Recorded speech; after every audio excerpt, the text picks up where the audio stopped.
Assalamualaikum warahmatullahi wabarakatuh. Saya Dr. Mulyadi Hamid, SE MSI, Rektor Universitas Fajar. Dengan ini mengucapkan selamat hari jadi yang ke-15 untuk media Kabar Makassar.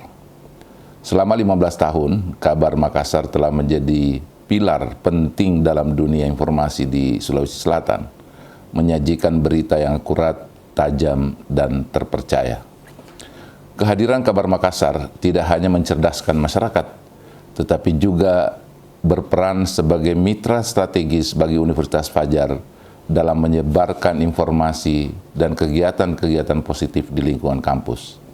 Semoga di usia yang ke-15 ini, Kabar Makassar semakin berkembang, inovatif, dan terus menjadi media terpercaya yang mendukung kemajuan masyarakat. Semoga kesuksesan dan kejayaan selalu menyertai langkah-langkah Kabar Makassar ke depannya. Assalamualaikum warahmatullahi wabarakatuh.